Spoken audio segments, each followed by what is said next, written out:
Hello everyone, welcome back to the channel Mathsville and this is Surbhi. So I hope आप सब लोगों ने कल का संडे का दिन बहुत अच्छे से यूटिलाइज किया होगा और अपनी रिवीजन को कंटिन्यू रखा होगा, है ना। क्योंकि मैंने आप लोगों से पहले ही कहा था कि इन 3 थ्योरीज जो हमने ये करी है, मतलब वैन हीले की थ्योरी, उसके बाद ब्लूम टेक्सोनॉमी के ऊपर जो हमने बात की थी 2 दिन, और आज हम करेंगे जीन पियाजे की बात, जिन्होंने ये सिद्धांत दिया कि गणित शिक्षण में संज्ञानात्मक विकास किस प्रकार होता है, उस बारे में आज हम बात कर लेंगे। तो इन सब चीज़ों के बाद मैंने आपसे कहा था कि इसके बाद हम करेंगे अपने क्वेश्चंस, कुछ प्रीवियस ईयर या कुछ इन टॉपिक से रिलेटेड। ठीक है, तो पहले तो मुझे आप लोगों से एक राय चाहिए कि किस तरीके से आप करना पसंद करोगे। एक हमने पहले टॉपिक निपटाया लेसन प्लान, और उसके साथ में इसमें मेथड्स जुड़े हुए थे। इंपॉर्टेंट टॉपिक है ये, तो इससे रिलेटेड क्वेश्चंस करेंगे हम, एक दिन पेपर 1 के और एक दिन पेपर 2 के। मुझे ऐसा लगता है अलग अलग करने से ना थोड़ा आपका क्राइटेरिया बना रहता है कि किस तरीके से आपको समझना है, किस तरीके के आपको पेपर 1 में क्वेश्चन देखने को मिलेंगे और किस तरीके के पेपर 2 में। क्लियरेंस जितनी हो उतना बेस्ट है। ठीक है, तो एक दिन का तो ये हो गया। उसके बाद ये जो हमने 4 थ्योरीज की हैं, 4 कह लो 3 कह लो, तो इन चारों के ऊपर भी हमें क्वेश्चंस करने हैं। तो आप मुझे पहले ये बता दीजिए कि कल बेसिकली यानी कि ट्यूसडे को आप कौन सी करने चाहोगे। आप लेसन प्लान और मेथड्स को रिवाइज करके रखोगे ताकि मैं इसके क्वेश्चंस लेकर आऊं, या फिर आप ये जो 4 हमने थ्योरीज करी है पहले आप इन बारे में बात करना चाहोगे। ठीक है ना, तो आप ये सब मुझे बता दीजिए आज की क्लास के बाद कमेंट सेक्शन में, टेलीग्राम चैनल पे, कैसे भी बता दीजिए, ताकि फिर हम कल से क्वेश्चंस पे अपना काम कर सके। ओके, सो चलिए फिर आज का टॉपिक शुरू करते हैं।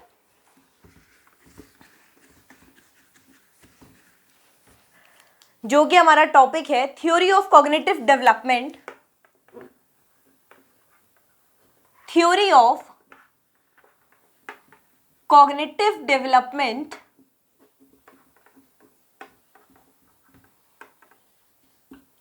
इन मैथमेटिक्स,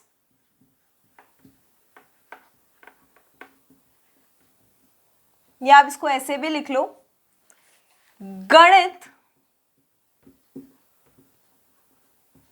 गणित में संज्ञानात्मक विकास। और हमें ये थ्योरी दे कौन रहा है? जीन पियाजे। अब ऐसा तो हो नहीं सकता कि जीन पियाजे के बारे में आप लोगों ने सीडीपी में ना पढ़ा हो। बिल्कुल पढ़ा होगा, क्योंकि कहीं ना कहीं सीडीपी जो आपका एक टॉपिक है उसमें ये बहुत ही ज़्यादा महत्वपूर्ण टॉपिक है, बहुत ही ज़्यादा महत्वपूर्ण मनोवैज्ञानिक है ये, है ना। तो अगर जीन पियाजे की बात हो रही है तो इनकी स्टेजेस, इनकी अवस्थाओं की भी बात होगी, क्योंकि इन्होंने तो जो काम किया वो अवस्थाओं के हिसाब से दिया है। ठीक है, तो हम भी आज अवस्थाओं के हिसाब से ही पढ़ेंगे। आई होप आप सब लोगों ने अच्छे से पढ़ रखा होगा, फिर भी हम थोड़ा बहुत डिस्कस करेंगे, लेकिन जो मैथ्स के कंटेक्स्ट में है सिर्फ उस बारे में ही बात करेंगे। तो इनकी जो इनका पहली स्टेज है वो है सेंसरी मोटर स्टेज, यानी कि शैशव अवस्था, जो होती है 0 से 2 ईयर्स, यानी कि बिल्कुल पैदा होने से 2 साल तक का बच्चा।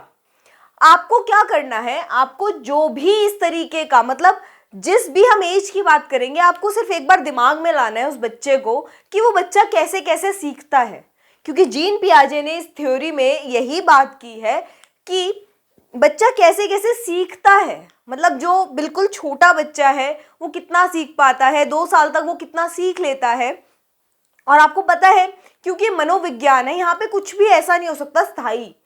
हो सकता है आपके घर में जो बच्चा हो वो इतना टैलेंटेड हो, वो 2 साल का बच्चा शायद 3 या 4 साल तक के बच्चे का सीख चुका हो, लेकिन स्टिल हम एक जर्नल उसमें बात कर रहे हैं, तो जर्नल में यहीं पे हम बात करेंगे।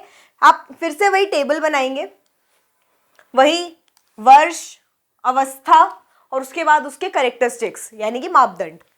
तो आप बना लीजिए ऐसे ही, 0 से 2, ये कौन सी एज है?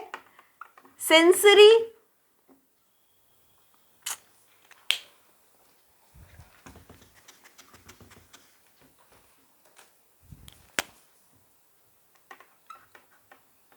सेंसरी मोटर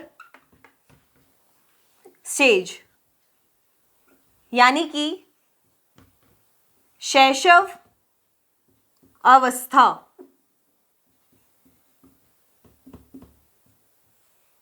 ये एक स्टेज है। अब आपने सीडीपी में ये तो पढ़ ही लिया होगा कि इसमें बच्चे को क्या क्या आ जाता है, वो थोड़ा बहुत बोलना सीख जाता है, अपनी मॉम को पहचानना सीख जाता है, घर वालों को पहचानता है। और इसमें तो इन्होंने और भी तोड़ा हुआ है कि 6 महीने तक का बच्चा कितना सीख लेता है ये सब। लेकिन हमें मैथ्स से रिलेटेड बात करनी है, तो चलिए फिर मैथ्स पे आ जाते हैं। तो अगर आपको इसमें लिखना है, तो अगर आप इसमें लिखना चाहें तो मैं पहले बोल देती हूँ, फिर आप लिख लीजिए, आपका टेबल तैयार हो जाएगा, नोट्स तैयार हो जाएंगे। तो इसमें आप लिखते चलिए, वस्तुओं का अधिग्रहण यानी कि एक्विजिशन ऑफ ऑब्जेक्ट्स, वस्तुओं का अधिग्रहण। समझाते चलते साथ साथ, इसमें क्या मतलब है, बच्चा एक जो छोटा है, बिल्कुल छोटा सा बच्चा है, आप यूं कह लीजिए आपका 3-4 महीने का बच्चा, टॉडलर सॉर्ट या 6 महीने का बच्चा होता है, बैठना बैठना सीख जाता है, वो हर चीज को ना पकड़ लेता है। लेकिन अगर उससे ले लो, उसको दूसरी चीज पकड़ा दो, उससे ज्यादा इतना सोच नहीं अब डेवलप होती। लेकिन कुछ ये 8-10 महीने का बच्चा हो जाता है ना, उसके बाद आप उसके हाथ में जो चीज है वो खींच के दिखा दो। 1-1.25 का बच्चा हो गया, आप उसके हाथ से चीज खींच के दिखा दो, इतना तांडव मचाएगा ना, वो पड़ोसी इकट्ठे हो जाएंगे। तो ये सब क्या है, वो अपनी वस्तुओं को पकड़ना, अपनी वस्तुओं का अधिग्रहण करना सीख जाता है।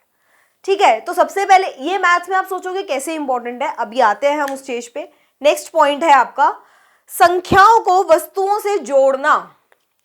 अब आप खुद देखो, ये जो 10 महीने का बच्चा, 1 साल तक का बच्चा, 1.5 साल तक के बच्चे को आप लोग क्या करते हो, आप उसे तोतली तोतली भाषा में चीजें सिखाना शुरू करते हो। कैसे, बच्चे को बेटा ए फॉर, बच्चे को बेटा ए फॉर एप्पल, तो दूसरी बार वो तोतली भाषा में बोलेगा ए फॉर एप्पल, फिर बोलेगा B for ball, C for cat, D for doll. तो ये सब चीजें बच्चा धीरे धीरे वो क्या करता है, वो रटना शुरू कर देता है। करता है ना ऐसा, उससे पूछोगे बेटा नोज का है, वो ऐसे करके दिखाता है, वो ऐसे हाथ, कुछ ही बच्चे लगाते हैं, कुछ ऐसे करेंगे। तो ये सब क्या होता है, ये सब बच्चे अपने तरीके से एक जोड़ना सीख जाते हैं, कुछ कुछ रट लेते हैं। वैसे ही आप उन्हें काउंटिंग सिखाते हो, 1 2 3 4, कोशिश करते हो 10 तक वो याद कर ले। और वो कैसे याद करते हैं, वो कुछ उनको जो भी समझ में आता है, जो उन्हें बोलना आता है, वो याद करते जाते हैं, 1 2 3 4। तो ये सब क्या है, वो संख्याओं को वस्तुओं से जोड़ते हैं। कैसे जोड़ते हैं, बच्चे को काउंटिंग नहीं आती, हो सकता है वो 1 2 के बाद 4 बोले, तो वो काउंट कैसे करता है, 1 2 4, क्योंकि आपने उसे सिखाया है, ऐसे ही होता है। अभी उसकी तार्किक क्षमता विकसित नहीं हुई है कि वो इतना समझ पाए कि हम ये काउंटिंग कर रहे हैं। अभी वो सिर्फ इतना ही समझ पा रहा है। मैं 1-1.25 तक के बच्चे की बात कर रही हूँ, इसी स्टेज में अभी वो यहीं पहुंचा है, यहां तक नहीं आया है। तो वो सिर्फ संख्याओं को जोड़ना सीख गया है, क्योंकि आप उसके सामने ऐसा करते हो कि बेटा काउंट करो 1 2 3 4, तो वो भी काउंट करना शुरू करता है 1 2 4 7 9 10। क्या करते हो ये सब, तो ये सब है बच्चा संख्याओं को जो अपने चीजों से जोड़ता है। इसे इंग्लिश में भी लिख लोगे आप, कैसे लिखोगे कि linking of numbers two objects. ठीक है, इतना छोटी चीज समझ में आ गई। नेक्स्ट इसी में लिखेंगे संख्याओं और गिनती की अवधारणा को समझना।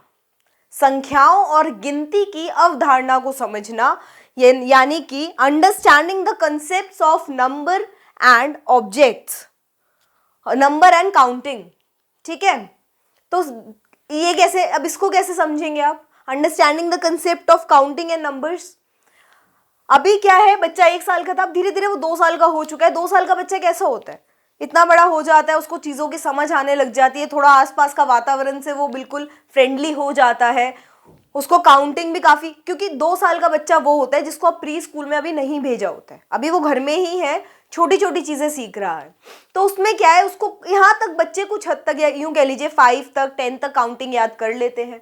अब उन्हें एक्चुअली समझ में आ जाता है कि जो वो ये सॉरी जो ये नकल उतार रहे थे आपकी, कि जैसे आप कर रहे थे 1 2 3, तो वो चीज अब बच्चा एक्चुअली उसको समझ में आ जाता है, उसकी अवधारणा विकसित हो जाती है कि जो नंबर्स है ये एक ऑर्डर में है और इसको मेरे को ऐसे काउंट करना है।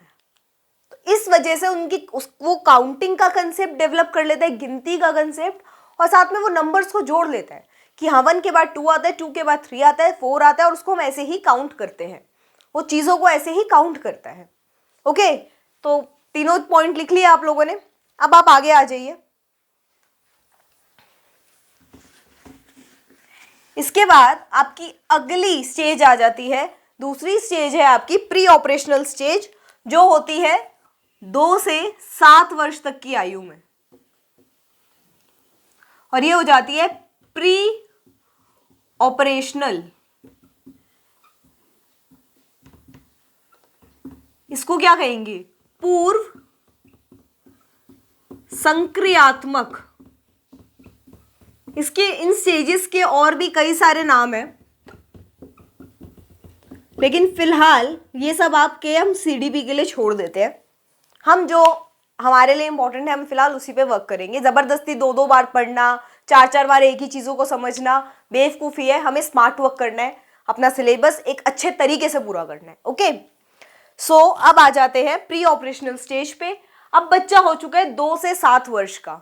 खुद बताओ, 2 से 7 वर्ष एक ऐसी ट्रांजिशनल स्टेज है। 2 साल का बच्चा और 7 साल के बच्चे की समझ में कितना डिफरेंस है, तो हम फिर वही तोड़ तोड़ के समझेंगे। पहले हम 2 साल के बच्चे, 2.5 साल के, 3 साल तक के बच्चे पे आ जाते हैं। ये 2, 2.5 साल, 3 साल का बच्चा स्कूल जाना शुरू कर देता है, अपना वही नर्सरी, केजी, फर्स्ट, ऐसे ही होता है। तो ये जो 2 साल का बच्चा है, ये सबसे पहले धीरे धीरे किस चीज की समझ उत्पन्न करता है वो समझेंगे हम। अब आगे ये सीमित तर्क देना शुरू करता है।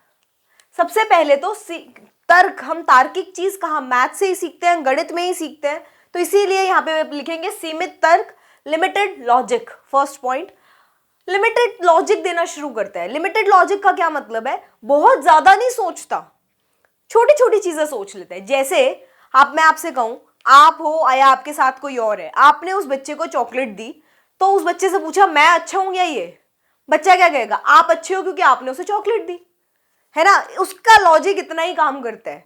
अगर उसको अभी अभी उसकी मम्मी से मार पड़ी है, 2 थप्पड़ खाए हैं उसने, रो रहा है, तो उससे पूछ के देख लो बेटा मम्मी अच्छी है कि पापा, फटाक से पापा की गोदी में। क्यों? क्योंकि अभी अभी मम्मी ने तो प्रसाद दिया है ना। तो यही चीज है, इसी को कहते हैं हम लिमिटेड लॉजिक। वो बहुत ज्यादा नहीं सोचता, वो ये नहीं सोचता मैंने गलती करी थी इसलिए पिटा, या मम्मी हमारे भले के लिए चाह रही है, कुछ नहीं, भाई मार पड़ी है तो मम्मी तो बुरी है, ठीक है ना। तो ये आ गया लिमिटेड लॉजिक। उसके बाद उसके आगे क्या आता है? अब ये आ गया आपका, कुछ कुछ चीजें आ गई। अब धीरे धीरे वो बच्चा बड़ा हो रहा है, आ गया वो आपका 2 से 3 साल, 4 साल की आयु में। अब उसको, या 5 साल तक यूं लगा लीजिए, फर्स्ट स्टैंडर्ड होता है, 5 साल में बच्चा कितने साल का हो जाता है? जैसे 2 से 7 की बात हो रही है, तो ये इतना लॉजिक सीख चुका है। अब अगर 5 साल का हो गया, तो 5 साल में वो कौन सी कक्षा में है? पहली कक्षा में है। पहली कक्षा तक बच्चा क्या क्या सीख जाता है? पहली कक्षा तक बच्चा सीख जाता है जोड़ना और घटाना, यानी कि एडिशन और सब्ट्रैक्शन। एडिशन और सब्ट्रैक्शन छोटी छोटी चीजें वो सीख जाता है, जैसे कि 1 + 2 3 या 2 - 1 3। आप यहाँ पे उससे ये बात नहीं करोगे 3 - 2, वो 3 - 2 ठीक है 1 है, लेकिन 2 - 3 पूछोगे तो बच्चे के लिए वो भी 1 है ना। तो मतलब बहुत ज्यादा आपका डीप कंसेप्ट नहीं सीखता, छोटी छोटी चीजें सीख लेता है, मतलब सिंपल सिंपल चीजें, ठीक है। तो इसी को कहेंगे, या इसी को कहेंगे रिवर्स ऑर्डर या पलटवी चीजें, ऐसा कुछ नहीं सीख सकता वो ज्यादा, ठीक है। तो यहाँ पे लिख लीजिए जोड़ना घटाना सीख जाता है, लेकिन पलटवी या यूं पलटावी, जो पलटावी गुण है वो नहीं सीख पाता। लिख लीजिए इसको। ओहो, इतना ज्यादा इंक है ना इसके अंदर।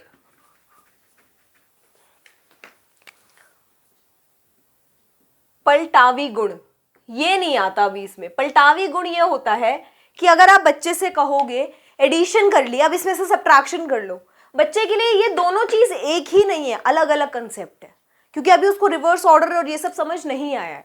ओके, तो यही है पलटावी गुण। अब नेक्स्ट पे आते हैं।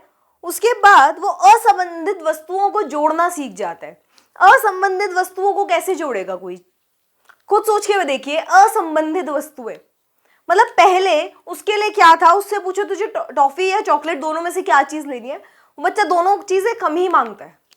लेकिन अभी वो असंबंधित पे आ चुका है, अभी उसको समझ में आ रहा है कि ये और ये चीजें अलग अलग है, या यूं कह लोगे चीजों के बारे में बात की जाए, अब उसको सब कुछ चाहिए ऐसा कुछ नहीं है, समझ रहा है वो चीजों को।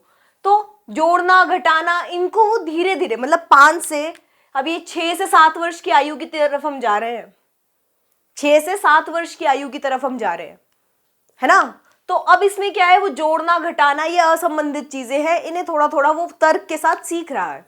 मल्टीप्लिकेशन तक थोड़ा बहुत सीख चुका है, यानी कि गुणा करना, भाग देना, इस बारे में भी सीख चुका है, लेकिन इसमें भी अभी उसको अभी समझ नहीं आया कि ये दोनों एक ही चीज है, या गुणा और जोड़ना एक तरीके से एक तरीके का ही कंसेप्ट है।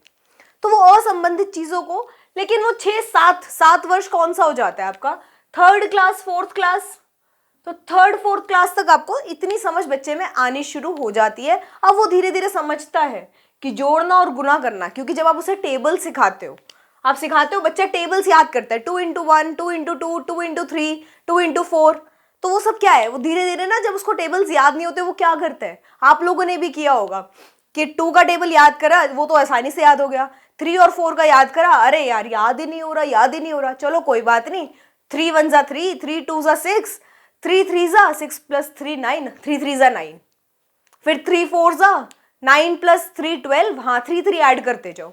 तो ये चीजों को अब वो असंबंधित चीजें जो उसके लिए अभी तक असंबंधित थी, जो उनके लिए 2 अलग अलग कंसेप्ट थे, उसे अब वो जोड़ना सीख रहा है। तो ये मैं आपको क्रम में ही लिखवा रही हूँ, वैसे ही लिखिए। और तीसरा, उसके अंदर 1 डायमेंशनल समझ आ जाती है, 1 डायमेंशनल अंडरस्टैंडिंग डेवलप होती है, एक आयामी धारणा का विकास। इसे आप लिख लीजिए, एक आयामी धारणा का विकास। अब ये क्या है, 1 डायमेंशनल समझ, मतलब बच्चा ऊपर ऊपर की चीजें समझ रहा है, अभी भी बहुत ज्यादा डीप नहीं जा रहा, ऊपर ऊपर की चीजें। क्योंकि अगर आपने उसे बताया है कि ये जो गुणा करने का तरीका है ये बताया है, लेकिन अभी भी उसको टेबल्स का कंसेप्ट इतना अच्छे से डेवलप नहीं है कि अगर आप उसके आगे कुछ ऐसा लिख दोगे, सपोज कीजिए कुछ आपने ऐसा लिख दिया 12 into 21, तो उसको ये सिर्फ टेबल, ये उसको टेबल की तरह नहीं देखेगा, क्योंकि उसके लिए टेबल का कंसेप्ट, उसके लिए पहाड़ों का कंसेप्ट 10 पे खत्म हो जाता है। ठीक है, तो जैसा आप कहोगे आप उसको, बच्चा थोड़ा थोड़ा वैसा मानने की कोशिश करता है। और इसको अगर आप रियल लाइफ से जोड़ो तो देखो कैसे होता है ना, बच्चे को हम कह देते हैं, बच्चा जिद कर रहा है पापा के साथ जाऊंगा जाऊंगा जाऊंगा, कैसे बोलते हो, बेटा पापा तो डॉक्टर के पास जा रहे हैं, इंजेक्शन लगाएगा डॉक्टर, तेरे को भी लगा देगा, तू जाएगा तो ये क्या है, उसको जो कहा उसने उसको मान लिया, बहुत ज्यादा लॉजिक नहीं लगाया, बहुत ज्यादा डीप बातें नहीं सोची कि भाई डॉक्टर पागल थोड़ी है, ऐसी बातें वो नहीं सोचेगा बच्चा। ठीक है ना, तो यही सब है एक आयामी धारणा, कि ना तो वो, उसके लिए टेबल का कंसेप्ट 10 तक है तो वो 10 तक ही समझेगा, उसके लिए ये सब टेबल का कंसेप्ट नहीं है, उसके लिए ये सब मल्टीप्लिकेशन का कंसेप्ट है, और ये दोनों चीजें कहीं ना कहीं उसके लिए थोड़ी बहुत अलग ही हैं। ठीक है, उसके बाद अब हम आ जाते हैं अपनी 3rd स्टेज पे, जो कि है 7 से 11, यानी कि फॉर्मल ऑपरेशनल स्टेज, नहीं sorry, concrete operational stage. Formal operational तो 11 से 15 होती है।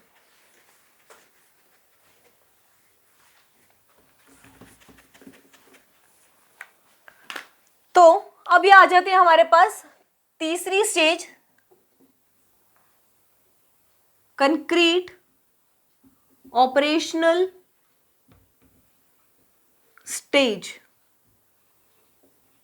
आपको फिर से ध्यान देना है कि 7 से 11 की बात हो रही है। 7 से 11 का क्या मतलब है कि बच्चा कुछ ऐसे है, 7 से 11 हो गया, ये आपका 7वीं क्लास, 3rd से 6 तक की कुछ ऐसा हो गया, 6 7 तक का बच्चा, 6 तक का ही लगाएंगे आप, या 5th तक का बच्चा। ठीक है, बहुत ज्यादा एज नहीं होती इसमें, या 2nd क्लास लगा लो आप। तो अब कंक्रीट ऑपरेशनल स्टेज है ये आपकी, जिसे आप कहेंगे मूर्त संक्रियात्मक, मूर्त संक्रियात्मक। इसमें क्या है, अब ये बच्चा 2nd 3rd क्लास में आ चुका है, उसकी एक बेसिक समझ, बेसिक स्किल थोड़ी सी डेवलप हो चुकी है, उसको मैथ्स के चारों जो ऑपरेशंस है, 4 ऑपरेशन कौन से हैं मैथ्स के, प्लस माइनस मल्टीप्लिकेशन और डिवीजन, इनकी बेसिक समझ मिल चुकी है।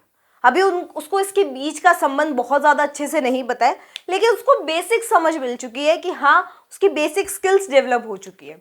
बेसिक स्किल्स यानी कि आपका नॉर्मल जो आपके कौशल होता है वो डेवलप हो चुका है। दूसरा लिखिए, श्रृंखला और वर्गीकरण का कौशल भी डेवलप हो चुका है, यानी कि seriation,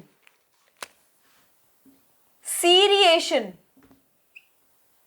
seriation and classification skills develop हो चुकी है। अब इसका क्या मतलब है, इस एज तक आते आते बच्चे को काउंटिंग का बहुत अच्छे से समझ आ जाता है। काउंटिंग मतलब उसकी 1 से लेकर 100 तक की काउंटिंग की स्किल्स डेवलप हो जाती है। उसे पता होता है कि पहले और बाद में क्या आएगा। आप करते हैं ना कि प्रेडिसेसर और सक्सेसर क्या होता है, मतलब आगे क्या आएगा और पीछे क्या आएगा। किस हिसाब से अगर मैं यहाँ पे लिख दूं कि आप इसको 4 के पहले और बाद वाला नंबर बताइए, तो बच्चा ये सब बताने लग जाता है कि यहाँ 3 यहाँ 5 आएगा, ठीक है। और बहुत सारी चीजें, यहाँ तक कि 100 के पास और उसका तो 101 और ये 99, ये सब वो बताने लग जाता है। उसको ये सब चीज़ों की थोड़ी समझ आ जाती है, सीरियलेशन वगैरह आ जाता है, उसको क्लासिफिकेशंस आ जाती हैं कि ये सब चीज़ें अलग हैं, मल्टीप्लिकेशन किसे कहते हैं, ये सब चीज़ें समझ में आ गई उसको और 2-4 कंसेप्ट समझ में आ गए। क्लासिफिकेशन वही ज्योमेट्री के कंसेप्ट आ गए थोड़े बहुत कि हाँ ये इसके 4 साइड्स है, 4 साइड्स है तो ये क्वाड्रिलेटरल है, चतुर्भुज है, 3 साइड है तो त्रिभुज है, सर्कल है, ये सब चीज़ें थोड़ा बहुत बच्चा समझता है, ठीक है ना। तो इसी को कहते हैं सीरियलेशन और क्लासिफिकेशन। उसके बाद बच्चा स्थानीय मान और अंक गणितीय संक्रियाओं को समझ जाता है। स्थानीय मान यानी कि प्लेस वैल्यू के बच्चों को समझ में आ जाती है। 1, 10, 100 तक तो वो बच्चा सीख ही चुका होता है, 3rd तक। और 5th तक आते आते उसको 1000, 10,000 की भी समझ लग जाती है, क्योंकि 5th स्टैंडर्ड तक आप बच्चों को वेट की नॉलेज दे चुके होते हैं। और वेट में आपको पता है कि आपको ये चीज तो पता है ना कि 1 ग्राम या ऐसे कह लीजिए 1 किलो इज इक्वल टू 1000 ग्राम। तो अब ये चीज बच्चा तभी समझेगा जब उसको 1000 की नॉलेज होगी। तो यहां तक बच्चा सीख चुका होता है, काफी इससे भी ज्यादा ही सीख चुका होता है, 1000, लाख, 10 लाख तक बच्चा सीख चुका होता है। तो उसे प्लेस वैल्यू की अब इसके आगे समझ आ गई, यानी कि 3rd, 4th तक बच्चे को फेस वैल्यू की समझ में आ जाता है। बच्चों को अंक गणितीय संक्रियाओं, ये ऑपरेशंस है 4, इनकी प्रॉपर नॉलेज हो चुकी होती है। प्रॉपर का मतलब ये है कि अगर बच्चे से डिवीजन कहेंगे तो बच्चा आराम से कर लेगा, मल्टीप्लिकेशन भी बच्चा आराम से कर लेगा, क्योंकि अब तक वो ये वाले टेबल्स भी, ये सब चीजें तो कम से कम इन्हें मल्टीप्लाई करना सीख चुका होता है, ठीक है ना। इसके बाद बच्चे में गणितीय विचारों और अवधारणाओं का निर्माण होना शुरू हो जाता है। यहाँ से ये इंपॉर्टेंट पॉइंट है, क्योंकि आपसे एक क्वेश्चन सीडीपी में ऐसा ही पूछा जाएगा कि किस एज में, कौन सी उम्र में या कौन से स्टेज पे बच्चे में गणितीय अवधारणा का विकास शुरू होता है। तो आप बताइए कैसे कहेंगे आप इसमें। इस एज में बच्चे को एक्चुअली मैथ्स की इतनी समझ आनी शुरू हो जाती है, अब वो एक्चुअल तर्क करता है। आप किसी ना इतनी एज के बच्चे के साथ बैठ जाओ, वो हर क्वेश्चन पूछेगा आपसे। आप कहोगे, आप उससे पूछोगे या वो आपसे पूछेगा कि ये चॉकलेट कैसे बनी, आप कहोगे कोको पाउडर से, तो कोको पाउडर तो इसमें दिख नहीं रहा बेटा, वो हमने मिक्स कर दिया। किस में मिक्स करा? दूध में। अच्छा, दूध में मिक्स किया, और क्या डाला? फिर इसमें तो मीठा आया ही नहीं, फिर कोको पाउडर कहाँ से आया? तो ये सब, ये तर्क वितर्क उसके इतने इस वक्त इतने ज्यादा बढ़ने शुरू हो जाते हैं, क्योंकि उसमें ये गणितीय अवधारणा, ये सब चीजें, उसके अंदर तार्किक शक्ति का विकास होना शुरू होता है। साथ में गणितीय विचार भी उसके उत्पन्न होने शुरू हो जाते हैं। अब इस एज में बच्चा सीखना शुरू कर देता है गणितीय विचारों को। गणितीय विचार कौन से हो गए कि अब उसको बेसिक नॉलेजेस आ रही हैं कि आप इस उम्र के बच्चे को अगर दुकानदार के आगे खड़ा भी कर दोगे कि बेटा ये कर, उसको समझ में आएगा कि हाँ मुझे पैसे वापस लेने हैं, कहीं ना कहीं माइनस का कंसेप्ट लग रहा है यहाँ पे। चाहे बेशक वो प्रॉपरली अपने दिमाग में माइनस ना कर पाए, लेकिन पेपर पे उसको अगर आप कहोगे कि करके देख तो वो करेगा, है ना। तो यही सब है गणितीय विचार और अवधारणाओं का विकास। इसको आप इंग्लिश में भी लिख लीजिए, मैथमेटिकल थॉट्स की डेवलपमेंट कह लीजिए, या यूं कह लीजिए कि formation of mathematical ideas and concepts. Okay, concepts तो हो ही गए, ये सब बेसिक कंसेप्ट्स आ गए हैं उसको। और यही आपके पेपर 1 तक है, यही आपकी जो एज है वो पेपर 1 तक की है।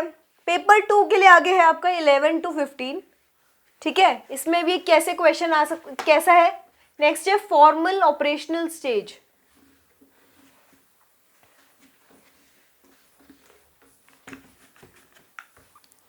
फॉर्मल ऑपरेशनल स्टेज जो कि आपकी 11 से 15 साल तक की है।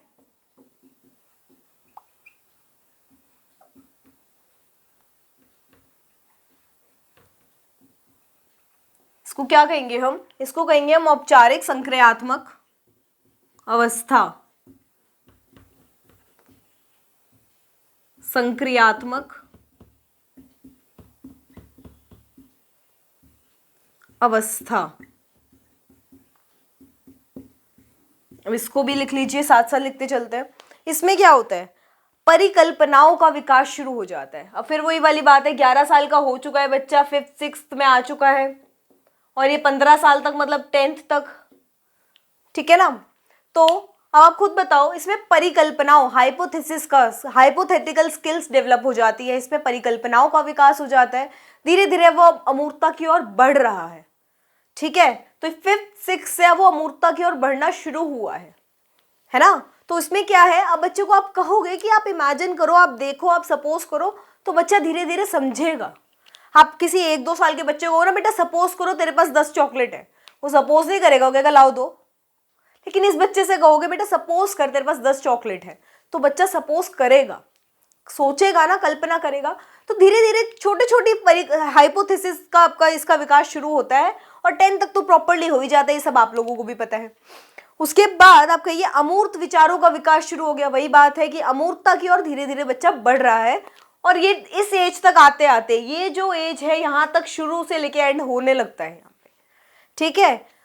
इसमें बच्चा जो चीजें सीखता है वो क्या कहेंगे हम? स्पष्टीकरण, यानी कि क्लैरिफिकेशन, स्पष्टीकरण, ठीक है। और क्या आया इसमें? इन्फेरेंस, इन्फेरेंस यानी कि अनुमान। इसमें बच्चा इन्फेरेंस सीख जाता है, यानी कि अनुमान, ठीक है। इसको आप कहिए स्पष्टीकरण। ये सब चीजें हो गई। और मूल्यांकन,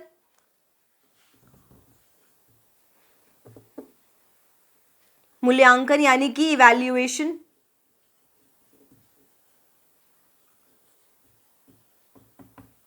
इन सब के कौशल भी उसके डेवलप हो जाते हैं। लास्ट है एप्लीकेशन, यानी कि प्रयोग। उसके ये चारों स्किल्स भी अब इस अवस्था में, इस स्टेज में डेवलप हो जाती हैं। कैसे? क्लैरिफिकेशन की उसको समझ में आने लगता है। अब वो हर चीज के लिए दिमाग में ये चीज सोच के रखता है, ऐसा क्यों हो रहा है।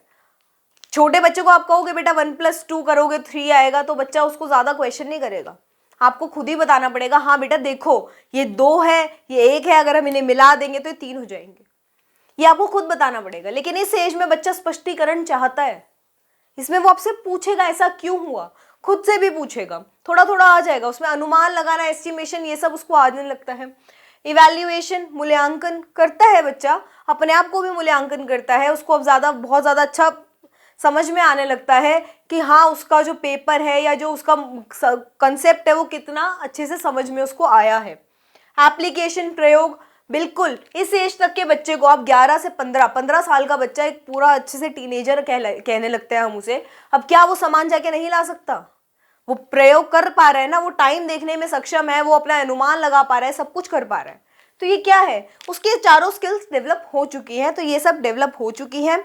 और अब मैं ये कह रही हूँ, यहां से शुरू बेशक हुआ था, या यूं कह लीजिए अगर आपसे पूछा जाए गणितीय विचारधारा या तर्कों की जो शुरुआत हुई थी वो कहाँ हुई थी, शुरुआत जो उसकी हुई थी वो हो गई थी उसकी प्री ऑपरेशनल स्टेज में, जहां वो लिमिटेड लॉजिक दे रहा था, ठीक है। उसके बाद उसमें गणितीय विचारधारा, कंसेप्ट्स, आइडियाज आ गए, किसमें आए? अगले वाले में, यानी कि कॉन्क्रीट ऑपरेशनल स्टेज में। लेकिन यहां पे आने के बाद उसके तार्किक सोच का सामान्यकरण हो चुका है, यानी कि उसके लॉजिक्स का जनरलाइजेशन हो चुका है।